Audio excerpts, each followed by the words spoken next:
Assalamualaikum warahmatullahi wabarakatuh. Nama saya Muhammad Yani Fatur Rahman dari SMK Swasta Mandiri Medan. Kali ini saya akan membahas tentang jaringan komputer. Jaringan komputer merupakan sekumpulan komputer yang terhubung bersama dan dapat berbagi sumber daya yang dimilikinya. Hubungan antar komputer dalam jaringan, media nirkabel, telepon, gelombang radio, satelit, dan infrared. Contohnya internet.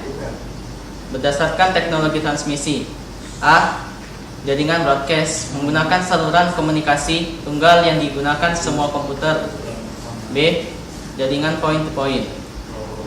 Terdiri atas beberapa komputer yang memiliki banyak rute karena jaraknya berbeda. 2. Berdasarkan jarak. A. Local area network. B. Metropolitan area network. C. Wide area network.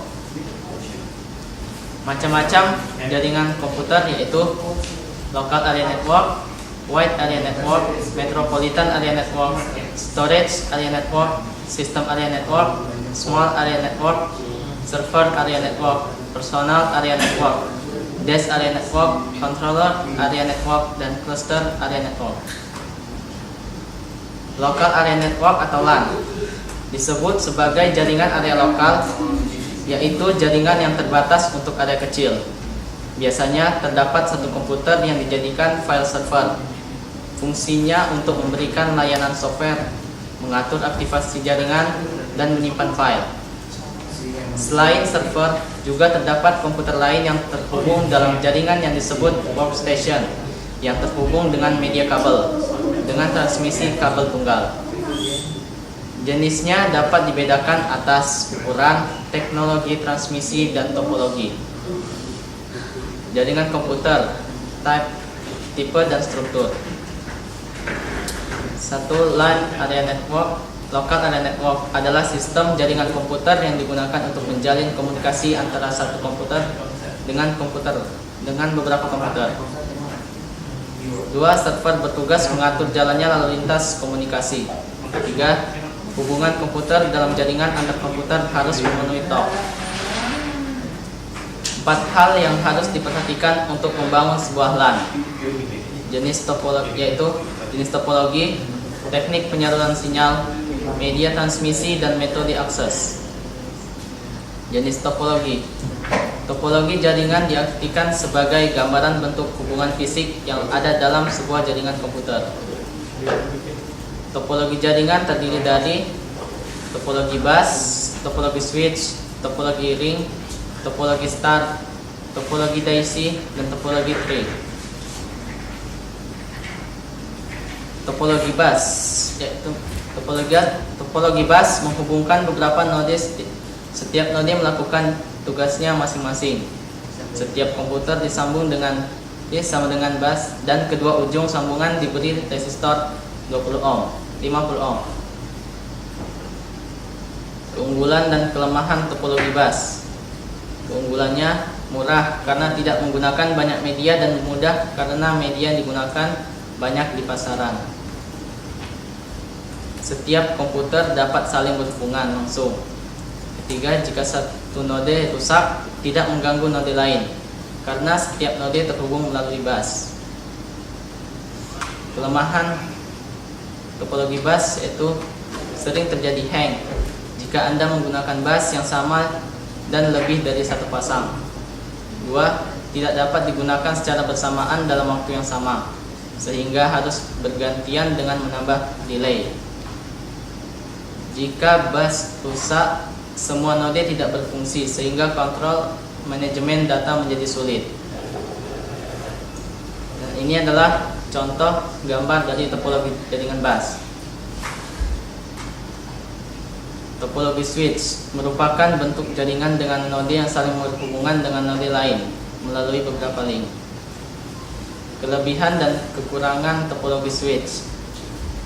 Keunggulannya yaitu mampu menampung banyak pengguna yang aktif, sedangkan kelemahannya membutuhkan banyak saluran bus. Ini adalah contoh topologi jaringan switch.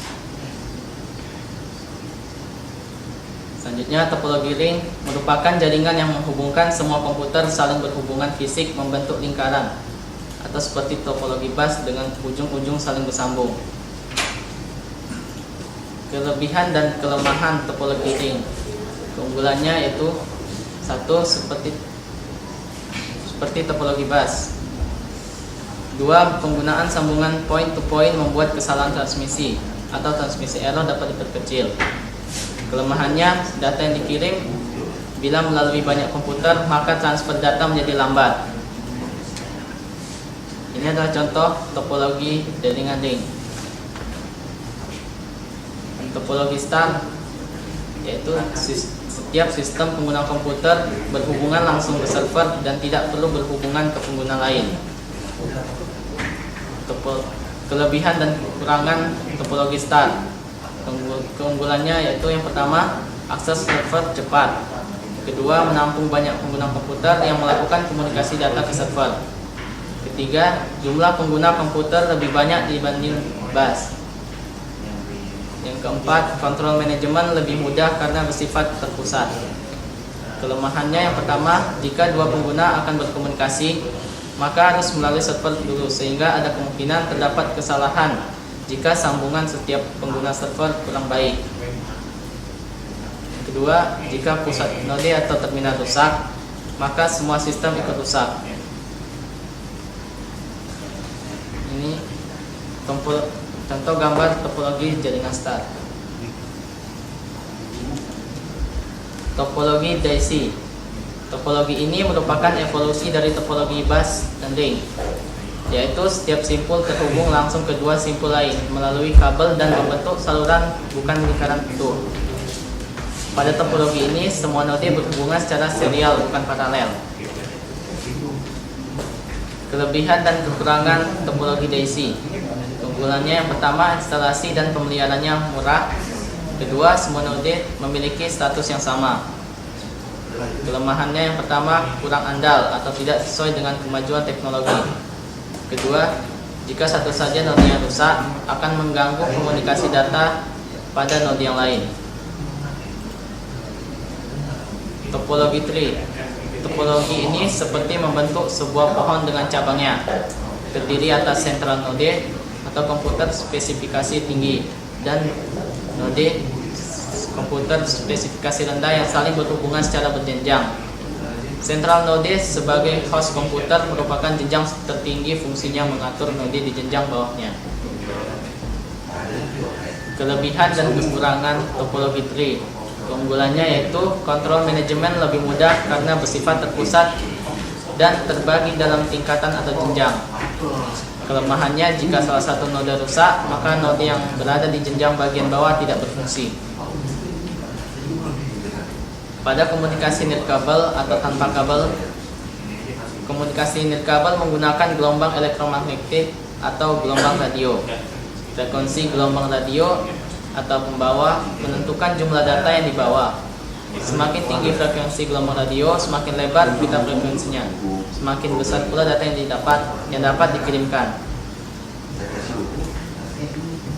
Sekian presentasi dari saya. Kurang dan lebihnya mohon maaf. Wassalamualaikum warahmatullahi wabarakatuh.